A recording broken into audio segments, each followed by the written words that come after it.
E aí, galera, sejam bem-vindos ao terceiro episódio do PaladaCast, o seu podcast, a sua voz. E o Rô Amadeu continua a falar sobre a Guerra das Edições. Investindo todas as fichas aí num cenário medieval, a White Wolf cria o Dark Ages. A linha Dark Ages, a linha Idade das Trevas, ela começa ali só com um livro básico de Vampiro à Máscara. Eles prometeram pra gente que cada uma das criaturas sobrenaturais teria sua própria linha de jogos, que não seria Vampiro à Idade das Trevas. Então, Vampiro teria a Idade das Trevas, Lobisomem teria o Velho Oeste, Mago teria a Cruzada dos Feiticeiros ali na Renascença. Cada uma dessas linhas ia crescer, a gente foi prometido nessa época alguma coisa desse tipo, e esse Vampiro Idade das Trevas se torna um hit instantâneo, assim, os caras vendem pra caramba, é o jogo que eles queriam, a galera realmente gosta, né, porque o jogo ele tem muito lore, ele explica faces do jogo que a gente não conhecia antes, faces do jogo que a gente estava muito interessado em conhecer, como, por exemplo, quem que era o Salubre, qual que é a história dos Tremere, lança-se então suplementos e mais suplementos sobre, por exemplo, clanbooks específicos dessa época. É uma linha que vende muito bem, que vai muito legal, todo mundo gosta, mas que ela começa no final dela a criar um certo problema de continuidade. É porque a White Wolf não sabe organizar a sua casa. Quando eles criam alguma coisa para a Idade das Trevas, eles não conversam com os escritores da época moderna. E começa ali a conflitar. Esse é um dos grandes problemas que eu encontro aqui quando eu vou falar no canal sobre o lore específico, porque parece que de um determinado ponto para frente, a linha Idade das Trevas ela se separa de Vampiro à Máscara. É quase como se você tivesse duas timelines completamente diferentes, que ela começou representando o passado desse jogo, mas ela para de representar o passado desse jogo. Com todos esses problemas aí na mão, com essa história da segunda edição de crescer o lore incontrolavelmente, é que a White Wolf decide revisar o cenário inteiro. E vamos fixar na palavra revisar. E é nesse momento que vem a edição revisada. Bom, e é nesse ponto que a gente chega na nossa terceira edição de Vampiro à Máscara. Olha, a terceira edição de Vampiro à Máscara não existe. Ela é chamada de edição revisada nos Estados Unidos. Todos os suplementos saem com esse nome revisado do lado, porque a White Wolf queria falar para todo mundo, galera, calma, não é um jogo novo, não é uma diferença gigantesca, é só a gente aqui organizando a casa. Então, de cara, na terceira edição de Vampiro à Máscara, o Sabá ele se torna um fator conhecido e ele se torna um fator dentro do livro básico. Então, no livro básico vem todos os 13 clãs. No livro básico, diretamente, eles já vendiam com o guia da Camarilla e com o guia do Sabá. Já dava para comprar o jogo e saber todos os poderes ali do Sabá até o nível 9, a estrutura do Sabá, qual que era desses caras. Diretamente o Sabá começa a atacar cada uma das cidades da Camarilla, não existe mais uma, digamos que, trégua ou mistério, eles estão ali na sua cidade tentando te conquistar, o horror pessoal ele é meio que abandonado, ele dá um certo lugar para uma coisa que eu gosto de chamar de horror apocalíptico. O que a White Wolf está tentando fazer é com que a Gerena se torne o principal objetivo e problema do cenário. Então, do que adianta você se perder para sua besta se o mundo vai acabar amanhã? Sua preocupação maior é que os antediluvianos estão despertando. Foda-se, né? Se você ali tem o problema com a sua besta, o problema é que o mundo vai acabar e que eles achavam que isso ia criar uma nova fase no horror deles, que na realidade não acontece. O que acontece na prática é que o jogo se torna um jogo muito mais voltado para ação, uma ação internacional, global, do que o seu local ali. Como assim? Se você olhar nos suplementos, Chicago by Night fala sobre Chicago. Tinha Milwaukee by Night, já tinha lançado Los Angeles by Night. Nesse momento do cenário a gente tem Cairo by Night, a gente tem Hong Kong by Night. Nesse momento do cenário a gente tem Bom, tem vários ali suplementos que vão explorando outras cidades, como por exemplo México City by Night, entendeu? Ou seja, a White Wolf sai dos Estados Unidos, sai daquela bolha e começa a conquistar o mundo com o seu cenário. Isso tem vários problemas. Um dos principais problemas é que as ilustrações do livro básico, elas começam a ter um tom muito mais de cartunesco ali, parece mais um quadrinhos do que um tom de horror pessoal também. Isso é proposital.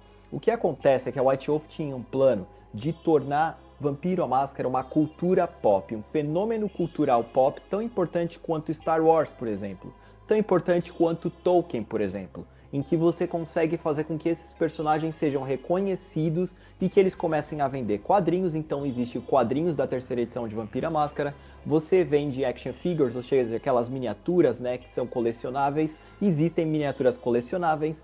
Esses personagens eles estão em praticamente todos os livros, cada abertura de cada capítulo do livro básico tem esses personagens aí, que são os personagens principais, e eles têm os seus próprios novel, e alguns deles ganham trilogias de novel extra para explicar ainda mais alguma coisa.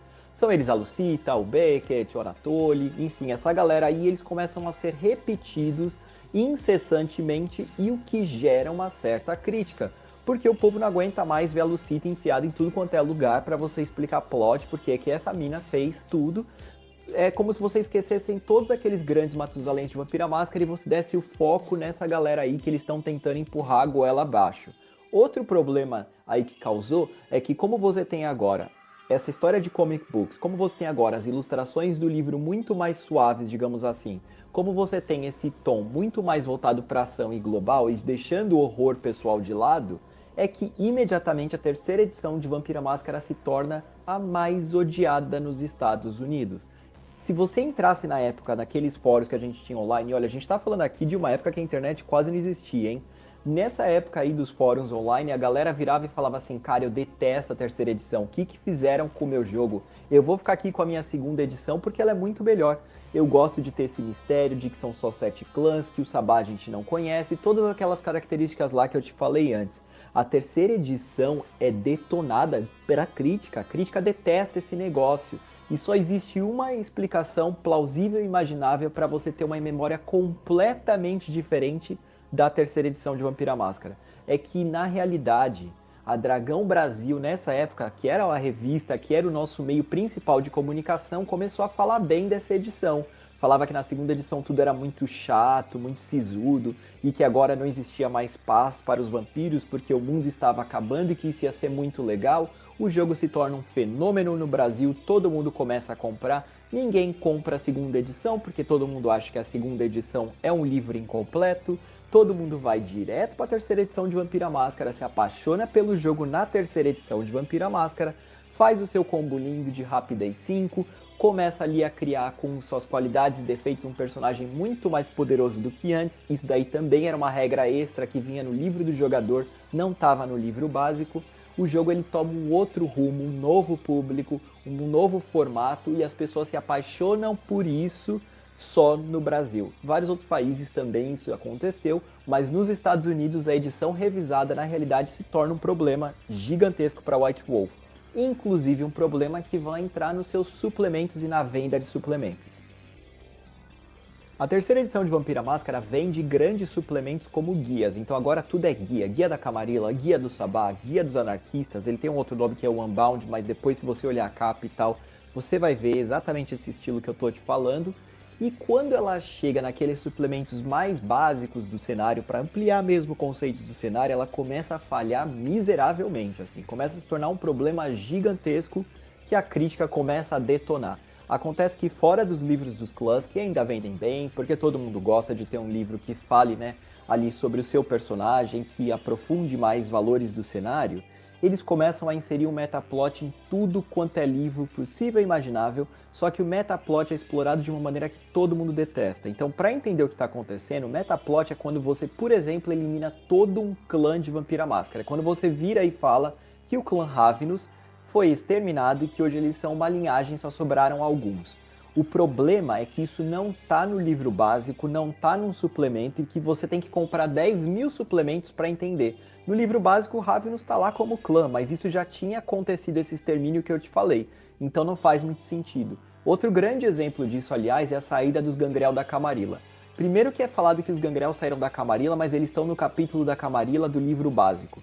Depois foi falado pra gente no guia da Camarilla, numa nota de rodapé, que eles saíram da Camarilla, mas que isso ficou meio que sem uma explicação definida, que só simplesmente um belo dia o Justicar decidiu pegar o seu clã e sair. No livro do clã é falado que saíram, mas não saíram, quem quiser ficar, fica, que uma galera na realidade decidiu ficar, quase virando um retcon. E depois em vários suplementos isso é citado. A verdade da saída dos Gangrel da Camarilla tá num novel assim separado, é uma Solução, aliás, criativa bem tosca, bem ruim, eu imagino. Eu vou conversar sobre isso no meu canal, então você pode também dar uma olhada nos Segredos de Narrador para ver qual que vai ser a minha visão desse grande fato, mas ela é bem tosca mesmo, de verdade. Mas se você gosta ou não, é só importante falar que isso não veio no Guia da Camarilla. Se eu compro o Guia da Camarilla para ouvir falar sobre a saída dos Gangrel da Camarilla, que é um fator impactante, não tá lá. Só tem uma notinha de rodapé numa página X. Se você olhar como os suplementos estão criando o metaplot, eles estão fazendo com que você compre cada vez mais livros para entender o que deveria estar resumidamente em algum dos livros principais. E isso é criticado pra caramba. E aí a galera começa a reclamar e falar que não tá gostando do metaplot. Todo mundo detesta as mudanças do cenário. Todo mundo detesta as mudanças de metaplot que os caras estão começando ali a forçar. Então, por exemplo, os Tremere Tribo morrem. E se eu tivesse jogando de Tremere Tribo, a galera perguntava nessa época, eu vou ter que matar o meu personagem, a White Wolf matou meu personagem, meu clã favorito, destruíram o meu clã, começa uma confusão gigantesca. Só que o público brasileiro, como não tem os lançamentos paralelos aos lançamentos dos Estados Unidos, como o público brasileiro não tem acesso ao lore, a terceira edição de Vampira Máscara é vista como uma coisa maravilhosa, mas lá fora as críticas só estão subindo e os suplementos desses aí outros começam a ser cada vez mais criticados e as vendas começam a despencar. Nesse momento a White Wolf também está criando a edição revisada do seu Dark Age. E agora, ao invés de seguir aquele plano lá, ó, lobisomem vai ter faroeste, mago vai ter não sei o que, aparições de esquecimento vai ter guerra mundial, isso não vende. E eles têm que voltar para a base, olhar para o jogo e falar, não, agora a gente vai criar um vampiro, Dark Ages Vampire, Dark Ages Mage, Dark Ages Werewolf, onde cada criatura sobrenatural tem a sua própria linha dentro de Dark Ages. E eles também não vendem muito, assim, eu não tenho números, eu não lembro dessa época, mas se você olhar bem, por exemplo, o Mago só teve lá uns 2 suplementos. Que linha de jogos tem só 2 suplementos? O próprio Vampiro, a Era Vitoriana, tem só também aí uns 2 suplementos. Eu acho que é só o London by Night, tem o Companion e acabou. Se você pensar bem, tudo que a White Wolf está tentando fazer vende o básico vende bem. Mas depois do básico, talvez um guia venda e para ali. Os caras não conseguem mais sustentar esse modelo e tal, o mercado também está se transformando. A gente tem que lembrar que D&D terceira edição veio para ficar e a 3.5 foi melhor ainda, ou seja, assim, os caras não saem desse lucro altíssimo, a White Wolf começa a sofrer e é nesse momento que ela decide ir full on ali na ideia de acabar com esse cenário, de trazer a Gerena e de recriar do zero. Também ajuda um pouco a história de que o Mark Henhagen saiu da White Wolf. E nesse ponto da história, todo livro que você lança sobre os direitos autorais desse cara, você precisa pagar ali uma moeda para esse cara. E nesse ponto, a White Wolf também percebeu que se a gente criasse um novo jogo, a gente não precisava mais pagar os criadores antigos que já saíram da White Wolf. A gente pode ficar com todo o lucro para nós. É nesse ponto que, com todos esses problemas de metaplot, a White Wolf decide criar um vampiro sem metaplot. E é aí que vem o vampiro, o Hacking.